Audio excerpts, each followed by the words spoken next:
once I got out of it, here was the trap. Well, it was two things. One, I had to be smarter with my money. Facts. And then the second thing is I couldn't be fearful of going broke again. And that's the danger. Because that's the danger. That's what keeps you. Yeah, I know. I've been there. There's a fear of like, okay, I don't ever want to go back. Do I spend? So do I spend? Am I willing to invest in myself? Am I willing to still put myself out there because anything can happen? Right. Now I know that. But the other part is like, now you can't operate by that either, because now I start having a mindset of scarcity. Yep. And a mindset of scarcity and lack only produces that. Yep. And so I'm like, oh no, we still got to think abundant, but I got to be smart with it. Right. So like now, a thing that saves me is I just set savings goals for whatever I want to buy. That's it. So it's like, hey, when I save like this, actually this is my first Rolex I bought, but my mentor was like, hey, listen, before you buy it, save 6 figures. I was like, what? Nah, bro, I'm making XYZ a month. I can do it. He's like, nah, I would recommend to do it here. And then I just took that lesson. So then when it was time for me to buy my next car, I was like, nope, we got to save this. First. Before I do this, we got to save this. So First. now everything's either attached to a certain amount of revenue. Right. Or certain amounts of savings. Investments that you've already made. Feel good about the purchase. That purchase. Absolutely. I do the same thing, man. That's a bar. A lot of you guys don't understand. Ain't nothing wrong with nice things, but you got to have some other things in place first so you won't be feeling bad about what you just purchased. Yeah.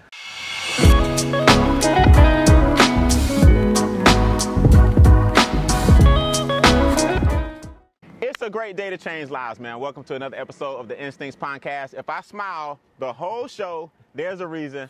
I brought the big guns out. Don't get me wrong. Everybody that comes to the show is a big gun. Yeah. But some people are like huge guns, okay? I got my boy New Age CEO in the building, man. We have been trying to do this for a minute. Yeah, for sure. We have been trying for a minute. And moment of transparency, every time I tried to book Justin, it would rain. Every time. And today is no different. We're actually in the rain on the podcast. Yeah. So if you see us pack up all of a sudden, hey, just know, man, we couldn't take no more. But that's the commitment that he has. Justin, I've been knowing you a long time, man. Long time, bro. And we don't even have to, we can just sit up here and talk and let all the people in our business. Yeah. Okay? So Justin, we always start the Instincts Podcast with a question. It's tradition. Yep. And the aim is to inspire people. It's not to embarrass either one of us. We've all been through some trials and tribulations. Sure. The aim is to show people that they see us at Being Anchors, they see us on the podcast, they see your apparel line, they see the money you make every month, they see you are a great influencer, but there's a story behind all of that. Correct. Yeah. So arguably, what is the most challenging thing in life you've had to overcome, and then more importantly, how'd you overcome it? Let's help some people. I would say, there was this time period I had to move back into my parents' house. Okay. I think London she had just turned maybe 1.5. I had a business deal that went bad. Okay. And gotcha. My check, I think that month, Brian, was supposed to be like, I can't even remember now. It was supposed to be like 30 or 40,000, and I got the wire and it was $38. And I was like, oh, snap. I know this is a mistake. It's cool. They gonna fix it. Okay, and then it didn't. They didn't fix it. That did not get fixed. And I had a decision to make then, and it was like, do I pay everybody that had been working? Got you. Or do I just, I can live off what I had and just keep it moving? I was like, nah, the people put in the work, so I'm gonna still do right by them. And so I paid them, and I had like a little bit of money left over. And that was the period, like the person I was in a relationship with at that time, they was like, man, maybe you should just go get a job. Oh, wow. And so like, that's always the easy. I tried a job, Brian, for like maybe 90 days. And I was going there. I remember I went to the guy I was talking to. I was like, man, so what's the opportunity for advancement? He was like, what do you mean? I don't know if I can do this. Just the nerve of the question. I said, nothing? And he said, no, man, this is the job. I was like, okay. So literally, I started getting headaches. My friend Blair, she hooked me up with it. I started getting headaches. I was getting sick. She's like, boy, you need to stop. I was like, no, I'm telling you, I can't do this. That's the first time as an adult I had even tried a job. Like, okay. It just was never my thing, but I was like, all right, cool. You talk, be humble. You got to do what you got to do. So right. like, okay, cool, I do it. And I could not do it. And so, but. What was the job? The call center. I was making phone calls. But it's funny. What's so funny is I started a call center business immediately after that. And so the stuff I learned in that 3 months, I would have never thought I could even do call center. I was like, about this. Let me go get some contracts, and I'm gonna just start fresh. And it was a game changer for me. But I learned a lot through that process. Number one was, initially when it first happened, I blamed the people that did it to me, and it wasn't their fault; it was my fault. Because it's never anybody else's responsibility to take care of you financially. Love it. And so I started saying, okay, I can't be working with people and partnering with people and doing stuff, and then think it's their job to take care of me and my family. That's my job. And so I got to do right by my money. I got to do right by my finances because that was my first time being young, making money. And I was like, you never think it's going to stop. Right. That's right. It does. It can. But you hear all these other people tell these stories. Like, this ain't about to happen. And before you knew it, it had stopped. And it wasn't even like we had stopped working. It was just some people had did some bad stuff with money. And so that was a lesson to me to say, okay, Justin, you always got to be prepared because you have made pretty decent enough money that you should not even have been in that situation. To worry about 30 days. To work 30 days. I'm like, man, that's you wilding out for even having to be in that situation. Got you. So that made me say, okay, you know what? Next time I came around some money, I was going to be more, I was going to be a better steward of my money. There you go. And we're going to talk about it. Yep. We're going to definitely talk about it. So just so we're clear, you said I could have basically kept what I had or paid the people, and you made the decision to even though you had to move back with your parents, let me make sure I at least give the people what they earn. That's an integrity issue. What gave you that kind of understanding about integrity? Was it your upbringing? Was it you've been screwed before so you know how it feels? Was it just the right thing to do? A lot of people would have said, look, let me keep this and y'all fired. It just happened to me, so I knew exactly how it was. You know what I'm saying? So I was like, I don't want nobody else to feel this. And it was really like, it was like my responsibility, I felt like at that point. And I even told them, I was like, listen, this is what I can do this month. I don't even know. They're supposed to fix this stuff next month. But it was the fact I even they had that conversation. I was like, yo, this is terrible. It's not gonna work. Yeah, this is not gonna work. So I learned a lot from that. I learned a lot about contracts through that. Like now I read everything before I sign it because back then I was so trusting, and I still trust people, but now I'm like, I trust you, so let's write it down. You know what I'm saying? Because then it was things that I learned about contracts, about if I could sue people or they could come after me, and so I was like, all right. And then that was a season where I learned how to get it back. Got you. You know, because like now I have to go and reinvent myself, try to do something different, and then now you like, man, now I'm at my parents' house, like what the world? Like I was just making 30,000, 30, 40, 70,000, and then 90 days later, I'm like, how is that even possible? Like if you'd have told me 90 days ago this would be a reality, like it's not. It would have never even been a thought of my process. Right. So it made me start thinking about finances and stuff a lot different. So we're going to talk about that too. Now, we are actually in the elements. Yep. It's coming down. I'm okay. You okay? I'm good. You know, man, this is why we're talking about door-to-door sales. We shooting outside in the rain. And what prepared you for this? I was doing door-to-door sales. I did door-to-door sales for years, bro. And so like we worked in the snow, the rain, the heat. I'm like, but really, man, I feel like this is like, you know, the journey of entrepreneurship too. Like it's not perfect. And so if you're always looking for sunshine and for things to be great, it don't work like that, bro. It don't. So like, yeah, I can do it. It's just a little rain, it's just a little water. It's just a little water, right? We're gonna be all right, right? You know what's funny about water though? If you think about it, it's like when we turn it on in the shower, we accept it. Right, that's right. It feels good, but when it's at a time that you don't want it, it's not pleasant. Come on, Jay. Come on, man. I'm gonna throw some cards on that. Okay. I was thinking, I'm like, man, why do I not like this right now? No, it's cool. But it's cool. But I think that's the thing too. Is like sometimes you got to embrace the situation, everything. Yeah, good, bad, and you're my brother, so you know what I'm saying. I got show. We'll make it work, man. I appreciate it, man. Okay, let's talk about door-to-door sales real quick, and let's talk about a lot of people don't embrace sales. I always tell people all the time, it's not that you hate sales, you hate rejection. Yeah, for sure. It ain't that you hate sales. If everybody said yes, you would love sales. Yeah, exactly. What you hate is the no's. Yeah. How did you get into door-to-door sales? What kind of things did you market or sell, and what are some things it taught you? That's loaded, but how'd you get into it? My brother got me into it. He had got an opportunity. This was like right after high school. He's like, man, I think you'll be good at this. I was like, shoot, all right, cool. See if I can get in there. Because, I mean, you're really working for yourself. That's right. He got me the contract. And what did we sell? We sold AT&T. We sold energy, or gas, because gas got deregulated in Georgia. I remember that. Then we went to business to business. We did credit card processing, office supplies. So you could sell what you want. Yeah. So you had a sales team. No, it was just me. But they had contracts and different campaigns you could work on. Okay, gotcha. I was like, okay, cool. Let me start off with this AT&T one. Then we ended up going into the energy because the gas was easy. I did electricity door to door. We did security systems door to door. Oh wow. So, yeah, it was a little bit of everything. But you know what I like about it, Jay?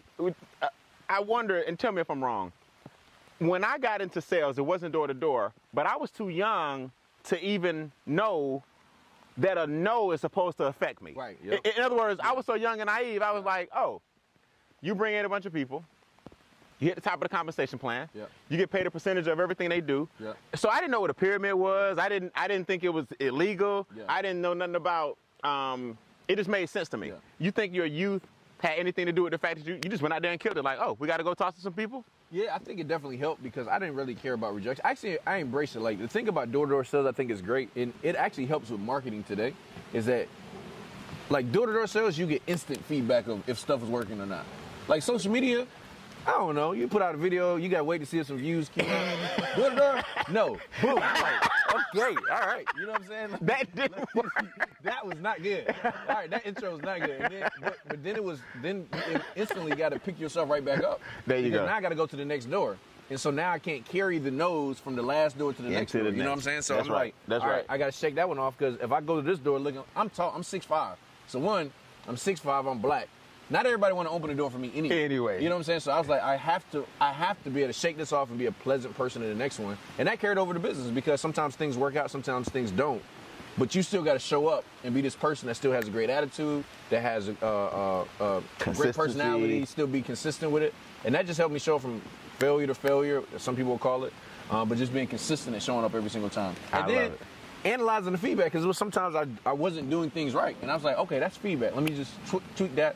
Oh, okay, now this is working over here. So now let me keep this going. So that allowed me to be able to make adjustments as I was progressing in my journey too.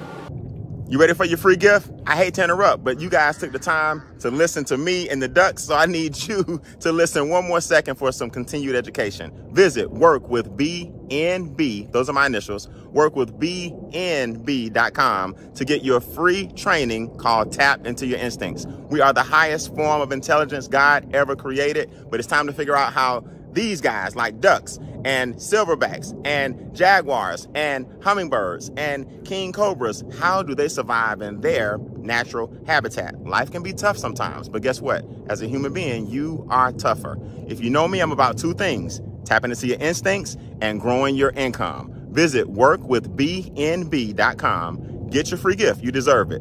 You're listening to the podcast, and I want to give something back to you that I was given, and that's a life worth living. Workwithbnb, those are my initials.com. Get your free gift, and who knows, maybe we can work together on a monthly basis as well. Click the link, workwithbnb.com, and I'll see you guys on the other side.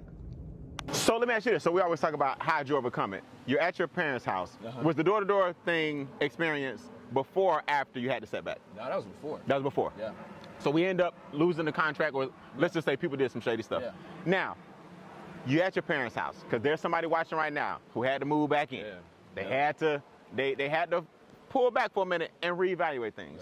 What are you saying to yourself while you're at your parents' house? You've had 5-figure months, now you're back at your parents' house. What are you saying to yourself to make sure, A, this never happens again, B, what's the daily talk that you have with yourself to move out of this situation?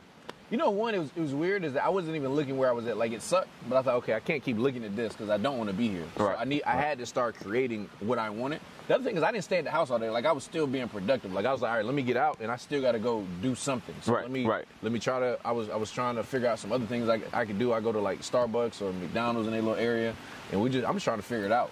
And then once I found an opportunity, I literally was working my butt off all day. I was not sitting in the situation, and it was easy to do. Like, I'm like, dang, how in the world I get back in this little spot? You know what I'm saying? Right. I got my daughter with me. It's like this whole situation. I'm like, dang.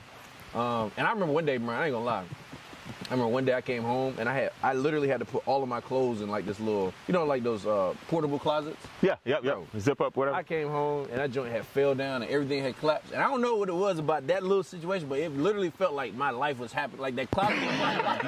I was like, oh my, everything. This is symbolic. And I had a moment, bro. I started crying. I was like, yo, this can't be it. This can't be it. So I got myself back together and I said, all right, cool. Now I have to, you know, you got to cry, wipe yourself off. You got to keep it moving. It is okay, fellas especially, man. I'm going to throw myself one of these. It is okay to have a moment. Yo, you know something else I learned about the situation? Ain't nobody going to come save you. Right, that's right. Don't nobody owe it to you. Nobody owed it to me. Ain't nobody called me and be like, hey, man, I got you, man. Nah, it wasn't that. So I was like, dang, I really got to do this by myself. Yeah. And once you figure that out, that it's on you to make it happen, even if people love you. Like, it didn't mean that those people didn't love me either. It just means you're a grown man, you got to figure it out. So we get back on our feet. give me some, so people watching, there are some signs that we are on the way up out of here. Yep. We pick the closet up, we hang our clothes back up, we start making a little money. What were the first couple of signs that we're turning the corner? Like, we getting out of here. Like, did you nail a big deal? Did you start making some money? What was the aha moment that said, hey, I'm back? I just started making some sales and started making some money. Okay. And like I said, I had did the job thing for a little while, and that was just, I was like, man, how do you even catch up? You know what I'm saying? Because the checks was not enough. So I was like, I got to do something where I could produce. And so one of my mentors, Brad, he called me. He's like, man, listen, I want to start this company, and I know you got some experience with it. Why don't we do something together? So I was like, okay, cool. So he called me, and I was like, yeah, Brad, we can run this. I know this world. And we, by the way, man, I learned some things about the call center side. We can blend all this stuff. Together. So we started working together on that, and that was when I was like, okay, cool. Now we got some ways to kind of get out of a situation, and it worked out good. Okay. I think once I got out of it, here was the trap. Well, it was two things. One, I had to be smarter with my money. Facts. And then the second thing is I couldn't be fearful of going broke again. And that's the danger. Because that's the danger. That's what keeps you. I know. I've been there. There's a fear of like, okay, I don't ever want to go back. Do I spend? So do I spend? Am I willing to invest in myself? Am I willing to still put myself out there because anything can happen? Right. Now I know that. But the other part is like, now you can't operate by that either, because now I start having a mindset of scarcity. Yep. And a mindset of scarcity and lack only produces that. Yep. And so I'm like, oh no, we still got to think abundant, but I got to be smart with it. Right. So like now, a thing that saves me is I just set savings goals for whatever I want to buy. That's it. So it's like, hey, when I save, like this, actually this is my first Rolex I bought, but my mentor was like, hey, listen, before you buy it, save 6 figures. I was like, what? Nah, bro, I'm making XYZ a month. I can do it. He's like, nah, I would recommend to do it here. And then I just took that lesson. So then when it was time for me to buy my next car, I was like, nope, we got to save this. First. Before I do this, we got to save this. So First. Now everything's either attached to a certain amount of revenue. Right. Or a certain amount of savings. Investments that you've already made. Feel good about the purchase. That purchase. Absolutely. I do the same thing, man. Now that's a bar. A lot of you guys don't understand. Ain't nothing wrong with nice things, but you got to have some other things in place first, so you won't be feeling bad about what you just purchased. Yeah. And you start diversifying too a little bit. You're like, all right, I can't just have everything dependent upon this one thing. Oh, absolutely. Yeah. Now Justin has hair. Yeah. So the water hits him and kind of just bounces off. Okay. It's moisturizer. You know Dude, I look crazy.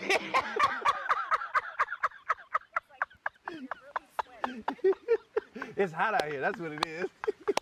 Justin, hey, editor, do not edit this.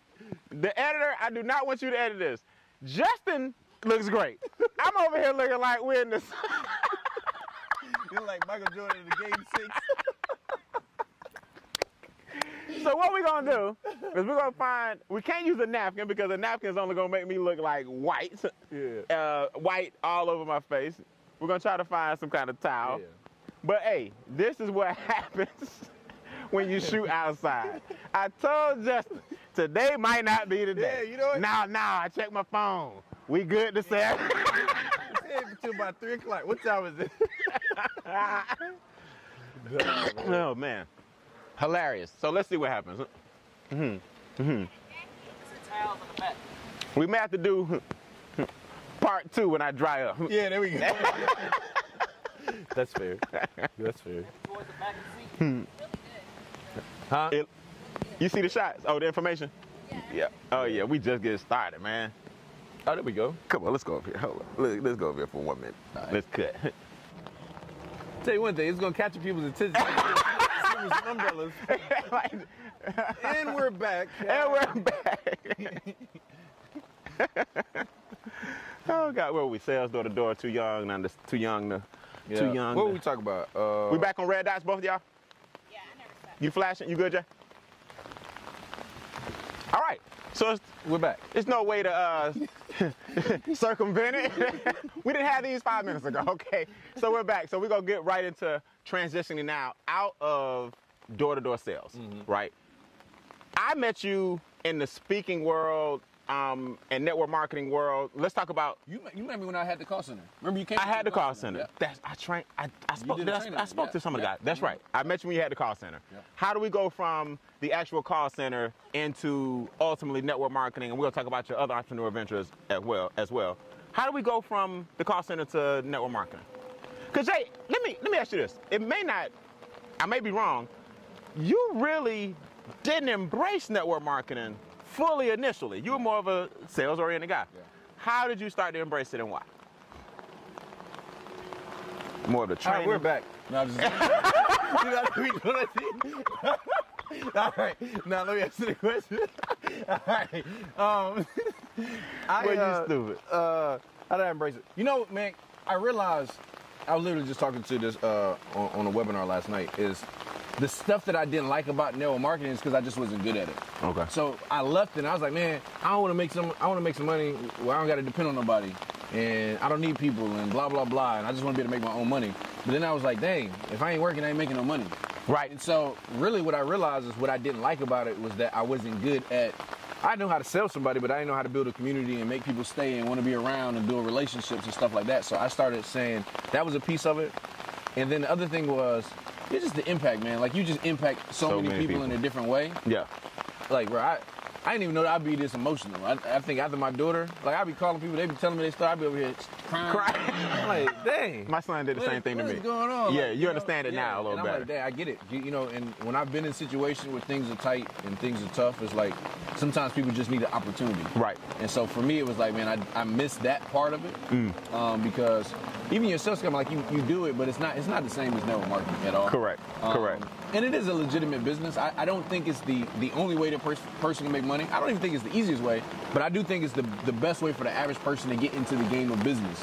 Yes. You know, like there's businesses that I have that I've invested into. Number one, a lot of the money came from network marketing. Correct. And then number two, I'm like, okay, the average person could put $250,000 into this. They could put $500,000 into this. With that. Like, so, but they can start with $500 and join the business.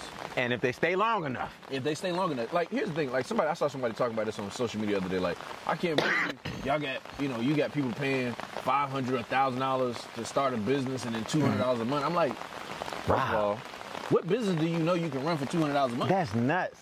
The perspective is nuts. If that's your thought process, it's going to be hard for you to win. And it's the people that be leaving network marketing having these conversations. I'm like, oh, you're not ready. Entrepreneurship, period. Because I spend more than that on ads a day. That's right.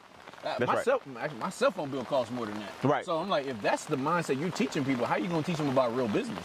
Because I don't know a real business that you can run, even an online one. Like my Shopify store for my clothing line. $250, $400. By the time you add in Shopify costs, the fees, and then all the apps on the back end, it's more than $250 a month. A month, yep. And I got to pay, we got a warehouse now, we got all the stuff. So I'm like, when people don't understand, that was another thing I learned from that business because sometimes you would make $20,000 or $30,000 a month in the call center and you would still make no money. No money. Yep. Profits versus revenue. So I was like, okay, so the money coming in don't mean it's all yours. That's right. Network marketing though, you make $15,000, you make $100,000, you make $150,000 in a month. That's your money minus whatever your travel is and your monthly expenses. That's it. And that's up to you what you want to spend. That's right. And so for me, it was like, one, it was a great way for me to get cash flow, which was important. And then the other thing was for me to be able to help other people to be able to do some other things in their life. Using it as a vehicle, that's it. So we know what you like about it. What don't you like about it? Man, people, it's a lot of parts I hate. I love people and I hate the people.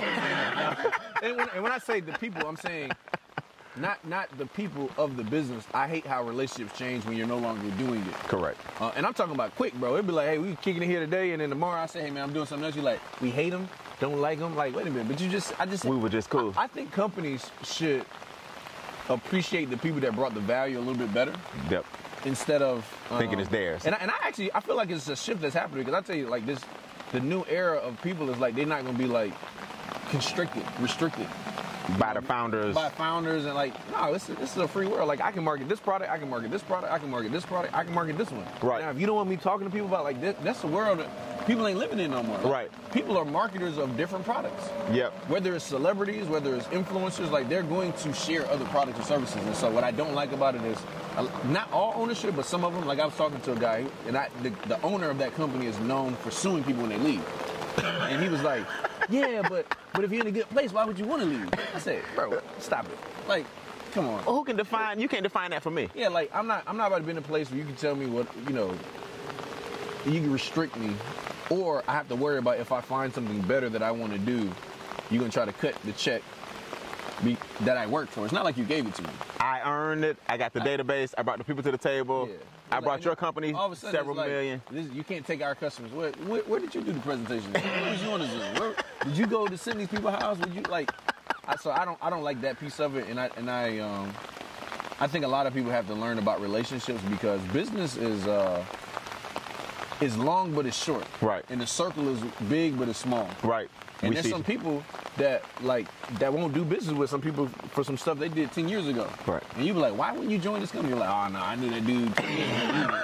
He's terrible, you know? And it's like, dang, but if you maybe would have handled that transition a little better, it could open up more doors for you and for people. So yeah, I don't like the people when people leave, and then also the ownership, a lot of times acting like they own you. Yeah. And they don't. They don't. They sell free enterprise, but then they lock you, they try to lock you down. So you go from being free to making some money, and now you feel like you're free, and then you make more money, you back locked down again. I'm like, yeah, no, I don't want to do that. It's not going to happen. I love it, man. So let me ask you this. I saw a documentary, very good documentary called Social Dilemma. Have you seen it? I haven't. You told me to watch it. That's what it was, Social Dilemma. On Netflix, right? Okay. Social Dilemma. You are, whether you want to admit it or not, an influencer. I don't know what the term is. I don't know what defines it, but I'll put it this way. You're a person that has influence on people. People watch what you say, do, and market, and people appreciate it. Yeah. Me for one. Yeah, right? That, bro. What do you feel like? How do you feel like social media has changed? Like, cause like I'm Gen X. You one of the dopest millennials I know. From a millennial perspective, how has social media changed the way people think and operate in your perspective? Like, is it too much? Do we need to pull back? Do we need to step on the gas? Well, how do you balance out social media from your real life? In other words, I think you got to know you. You know, like if you're a person that, like, there's some people that really start comparing themselves and become unhappy. Yes, that's quick. Some of that, I mean, it just depends on you. Like for me, I can see stuff and it motivates me. Mm-hmm. But I think if you see stuff and it bothers you, I think you got to do some inside work personally and stuff, or you got to limit your time on there. The exposure. You know, like your exposure to it if it really, really bothers you, because it's hard to change your life if you're feeling frustrated, if you're feeling envy, if you're feeling jealousy. Yep. Like you're not. That's not the soil that great stuff is going to come from. Right. Right. So I think managing. I paid attention to it more with my daughter. Yes, that's important. Yeah, because that's all they know. Now I'm saying, like, where you learn that from? I know you ain't nobody here to do this. All right, what you watching? What you watching? Yeah, so yeah. It shows me the power of what you're paying attention to. Now, on the positive side, I think we live in a great time because, shoot, I mean, you know, when we came up in network marketing, it was you got to go talk to 10 people a day. Yeah. Physically. Yeah. At the grocery store, at the mall, like you talk to who's in your actual network. Yes. Whereas now it's like, hey man, make a video, make a post, inbox DM somebody. The world is that really actually small. It hurts it a little bit to me. To me, that's actually takes away. That's actually a con in some ways. Yeah, it is. Because people get a false notion of what it takes to be successful. Yeah. But here's the thing, bro. What's funny is there's going to be a time in the future where network marketing is even easier than what it is today. And it's only going to be easy to the people that was doing it today, and they feel like today's hard. Like, the reason that today's network marketing is easy for us because we was really out here talking to people and being so like, oh, that's right. All I got to do is make a video? That's good. So, y'all got to rewind what he just said. Y'all got to rewind what he just said. Go ahead, break it down. Wet card. But if you should start embracing the hard today, eventually things are going to change in that environment where it becomes so much easier. Like right now, TikTok is easy for me. Not because TikTok is easy, but it's because I was already making so much content on Instagram. All I did was take the content I had already made and we just flipped it over here and made it to where it was native from there. But if I was a person that was like, oh, I'm still nervous, I don't want to do it. Now I'm trying to create content to be consistent, to do all this kind of stuff. And I think if you just get in the game and start working, it's going to be tough at the beginning, but eventually the things that you were doing, it makes something else easier in your life. Hey, that's a great point. That's a great point. Let me ask you this. Found half of one. This is going to be challenging, but I want you to try to do it. Okay. I was on stage with you at the convention center downtown. Yep. Thanks for having me. It was great. Absolutely. It was great. And by the way, I just got to say, Brian is my guy. Like, Brian really helped me out in the beginning. You know what I'm saying? Like, I remember when I was trying to be a speaker and learn how to speak, and you told me the different types of training. Like, it was it keynotes? Yeah. The numerical, chronological, and storytelling, and how to start the training, how to get out. Like, it was literally like a lot of the stuff that we went through that, like, because it was like I know how to open my mouth, but like to have a structure for it. Yes. And you were a person that was like, we both laugh a lot, so I was like, okay, this is a speaker. I like the way he operates. Yes, sir. And so I appreciate what you've done, not only in my life, but man, you've impacted a lot of people. So I gotta give you flowers. No, I appreciate it, man. I appreciate it, man. And I love you, man. I love you too. I do, man. I've just learned since my father passed, it's okay to let another brother know you love him. Yeah, I didn't use that word a lot. I didn't say that a lot. But I'm one now that as I get older, you see this world we live in, you gotta let people know you love them. Yeah, no. Because I used to adjust it too. People like, man, I love you, man. I be like, much love. you too, dog. My man, I send love to your family. You got to just find another way to say it. Now it's just flat out. I was like, man, love you too, man. I love you too, man. And what I was going to ask you, this is going to be difficult, but I want you to try to do this. I saw you that day at the CNN Center do a concept I thought was amazing. And that's where you took words from the audience. Mm-hmm. You wrote it on the Jumbotron. Mm-hmm. And then you drew parallels between their mind and what they really want. In other words, they want yacht, they want travel, they want, but then it's these limitations in the, even if we can't write it out, obviously we can't, just talk about that mindset of people wanting something, but then the roadblocks that keep you from it, how they need to overcome them. It was, for me, it was, all these, yeah, they coming, man. I told you they would come over. They don't need no umbrellas. They were built for this. I think it was a smorgasbord of. What it was is I asked people to write down some of the reasons why they haven't won, or some of the challenges they were having, like why they can't win. So they put down like rejection, embarrassment, or what people think, and embarrassment, and age, and all this kind of stuff. And I said, okay, cool. Now let's write down some of the things you want in your future. So let's talk about goals. And it was like cars, retiring my parents, and this and this and that. And I said, okay, now I want you to choose one thing to focus on the board. And I was like, basically, the short of it was, I bet nobody was negative enough to be looking at frustration. Nobody was negative enough to look at challenges. Who was looking at retire your parents? People raise their hand. Who was looking at, time freedom? And so what happens is, we're trying to say, I want to change my life, but I'm looking at lack.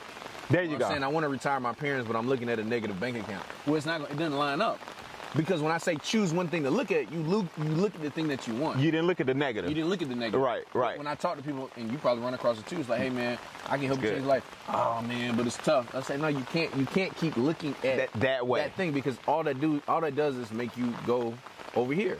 It's like you tell somebody, hey, like simple stuff, like my mentor told me, he's like, Justin, start valet parking. That was like an easy thing for me. I was like, what? I ain't $7, and I can just park right there for free? No, it's not. It's the mindset. It's the mindset. It's the mindset. And he was like, look, you can't be talking about you want to make $6 figures, but you worried about $7. $7. What's up, everybody? Brian and Bean here at Bean Acres, and I had to interrupt the episode. Why? It's time for some continued education. We got to keep the conversation going. I just launched my group coaching program, and if you know me, you know I'm about two things: instincts and income. We are the highest form of intelligence on the planet. Then why don't we tap into some of God's other creations and figure out how they survive in their natural habitat? What can a silverback teach you about confrontation in your life? What can a jaguar teach you about staying true to yourself? Think about it. What can a hummingbird teach you about time management? Well, maybe because he never visits the same flower twice if it has no nectar. What can a rhinoceros teach you about your friendships? What can a snow leopard teach you about isolation? These are all the things we're going to talk about on a month-to-month basis and show you how to use those same instincts to earn income. Visit workwithbnb. Those are my initials. Workwithbnb.com. Enter your name and email. A free gift will come along with the group coaching, and I'll see you guys on the other side. And so that's the same parallel. Like, how can I be talking about I want to be a millionaire, but now I'm worried about light bill? That's a responsibility, but at a certain point, you got to start saying, okay, it's just a light bill. Like, it's not that hard. Got you. I should be able to produce enough income to be able to take care of this. And that makes you, when you stop looking at the problems and you start looking at where you want to go, that makes you start looking at you. And now I have to get better to overcome these things. Instead of looking at everything except your own improvement. Yep. I love it. I love it. Now, the mentality, the things you focus on, you attract, all those good things. How important is mentorship? I know when you met David, like things just went, you already had it in you, Jay. When I met you, you had it in you. I saw it in you from day one. We started working on our speaking.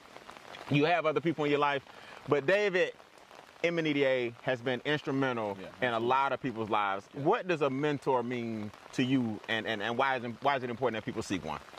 You know, first of all, shout out to Dave, because he definitely helped, put me in the right direction. And it was really because it was the type of person that he was. You know, like, the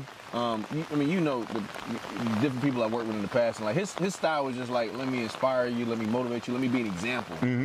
I've never got a call from him like, hey man, look, if you don't do this, I'm gonna do it by myself. It was never that. Because that didn't, not that doesn't work for some people, that didn't work for me. For me, yeah. And so I had to find a mentor that worked with me, and I resonated with how they lead and how they treat people, and you know, how they care about people. Like, that was the thing that drew me to. I was like, okay, you know what? I can respect, because at the end of the day, I really knew his heart. And he was a really good example of winning on a high level. Yes. And I was like, all right, cool.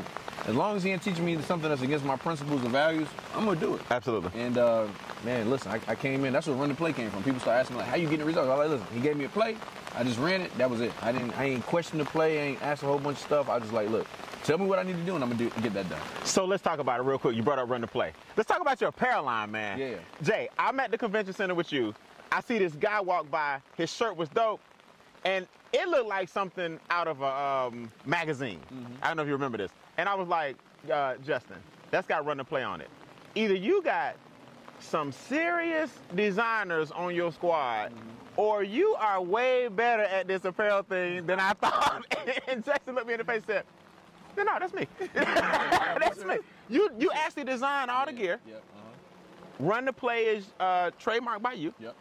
And you actually direct and produce a lot of the commercials and stuff for it. Yeah, exactly. Yep. Where did this marketing prowess come from? You know, I don't know, man. I think I just really watch what's happening in the world. Yeah. You know, I could probably even do better at it. You know what I'm saying? But I think for me, it's just like finding things that people like, and people will want to wear themselves. Like I design stuff I want to wear myself. Okay, there you go. You know what I'm saying? I think I start there. But yeah, like the design stuff, actually next year I'm moving away from it, because I'm like, I literally need somebody's whole mind to be on that, because I've noticed now as I'm doing more stuff, my mind is not there to just keep creating stuff. Exactly. Because you got to be in a certain space. But I think you pay attention to fashion, you pay attention to what things are doing. Like, for me, like I look at like Jordans, they do the same shoes, but they have different colorways. And so you can start paying attention to stuff like that. You can start paying attention to, you know, some of the high fashion lines and say, okay, what are some things they're doing this season? Because if you notice, a lot of them, whatever the color is, they all doing a similar color. You're right. Whatever it is, a lot of them are doing it, but then they take it and they try to make something their own. Gotcha. That's what I try to do. Same way I do in business. I try to take something I see and make it my own, and then make it pop. Yeah, make it pop. So before we start wrapping up, we're gonna talk about what you're doing now. I want to talk about mistakes that entrepreneurs make in general, right? Yeah. I noticed you said you took your money from network marketing. I think you put your brother in business. Yep. You got several businesses. You got your apparel line. Yep. We'll talk about all the things you're doing. What are some common mistakes? 3 common mistakes or misconceptions entrepreneurs make that keep them from being as successful as they like? I think a lot of them, the beginning is around money, whether it's taxes or it's get that in order. Yeah, got to. And listen, the thing is, there's some people, if you behind, you just stay behind. Like, nah, even if you're behind right now, you pay. Find an accountant. Like, they used to dealing with somebody that you maybe ain't paid for 2 or 3 years. Get with them now, though. Correct. They can start helping you work through the process. The interest on back taxes is like you've never seen. Yeah, no, it's crazy. You've never seen. Yeah, it's crazy. So get your tax in order. Get that to go together. 2 is like, don't act like it's always gonna come forever. Like, there's been people that I work with, and they're like, yo, I want to get the penthouse at this place because they making $20,000 a month. I'm like, yeah, but then you got to furnish it. Like, don't get the penthouse, and like, I'm getting tired of seeing these pictures. Ain't no furniture in there. Right. Like, it's a fly place, but you're doing it too early. Right. And so it's nothing wrong. You got a house but not a home. Yeah. There's nothing wrong with doing this stuff. Like, don't do it so early that you can't even enjoy it. Correct. Because if you do it at the wrong time, that thing that you want to becomes stressful. It's like, dang, now, man, I got to make this car payment. I got to do this. Instead of saying, okay, you know what? I was already living like this. Let me just stay down a little bit longer. Absolutely. Get more money together. So now when I do it, it's not even an issue for me. Absolutely. So I would say that. And then I think relationships. A lot of people they undervalue. Because we start getting these quotes of like, oh, you don't need nobody. You know, like, if somebody ain't with you, they against you. Like, people start devaluing relationships. And people don't forget. You know, and like I said, entrepreneurship is big, but it's small. And somebody knows somebody. And what I try to do is say, all right, if somebody say Justin, around the board, you be like, all right, that's a good guy. Right. But there's some other people you say their name, they're like, oh, no. And that's a consistent thing. Correct. And so that means that person consistently, year after year after year, has just not done people right in some way. Correct. And I think eventually that starts catching up with you. I think, and that's important. I think over the years, I've kept my nose pretty clean in this industry.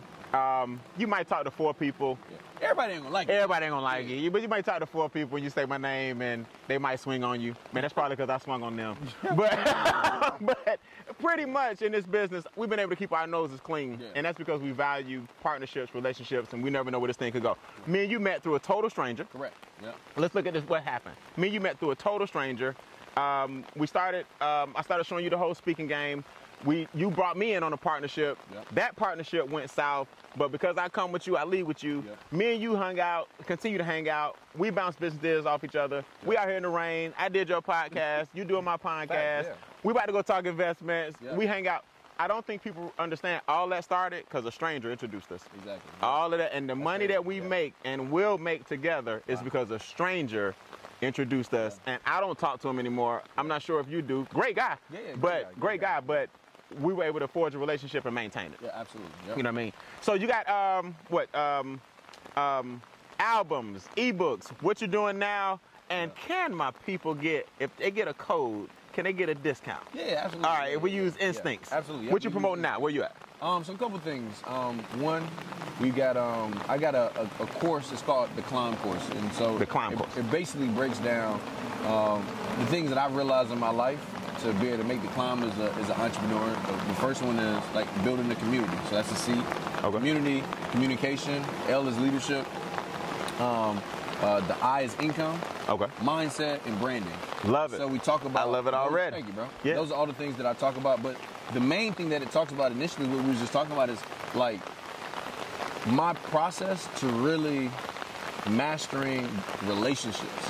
So how I've been able to attract different people into my life, and my process. Like literally, somebody was like, "Bro, you really good at relationships. Like, what do you do?" And I had to sit down and think about like, what do I do? Gotcha. And it's not nothing that's not in the book. I didn't take it from no book. It was like literally, and I've given it to. I've shared it to other people like, yo, that joint really worked. And it's like, now you can say, okay, how do I get in different circles? How do I get in different networks? How do I connect with other people in different places? We got that. We got the podcast that's coming up. That'll be dropping in November. The Run the Play show. Run the Play. And so you on that. So yeah, man. Shout out to you. Oh, yeah. We launched another business where we're teaching people different skills in the world of entrepreneurship, digital entrepreneurship. Nice. And yeah, man, that's pretty much it. You know, next year it's really focusing on like high-level leadership events and trainings, and entrepreneurship events is what we like to do. I love it, man. Hey, before we go, you got it. This is the Instincts podcast. Yeah. You got to give me one animal that you relate to and why. And we're not allowed to use the line. Okay, now that you know, I think personality. Okay, so I think I'm funny. Got some charisma. You are hilarious. You do have charisma. Pretty solid personality. People would say like I'm pretty hard-headed, like focused. So I would say probably the GOAT.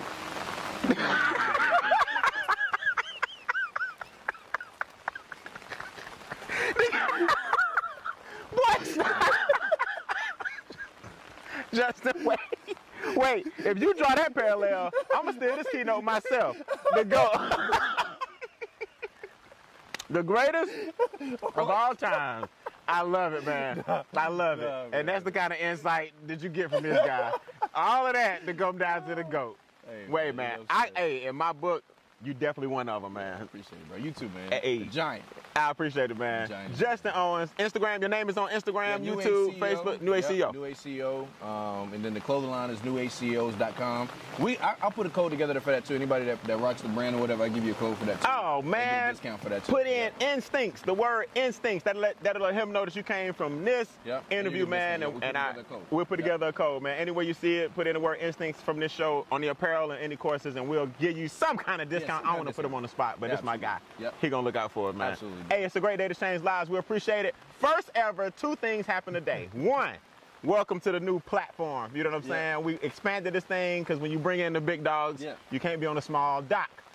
2, I'm out here with an umbrella in the rain with somebody that used to do door-to-door sales and he didn't care, but we made it work, man. It just shows you the power of his commitment, dedication to the cause, and no matter what, we get things done, man. It's a great day to change lives. The Ducks are in the building. This is Justin Owens, the GOAT. I'll see you guys on the next episode. Peace. Good work, bro. Good stuff, man. Good stuff.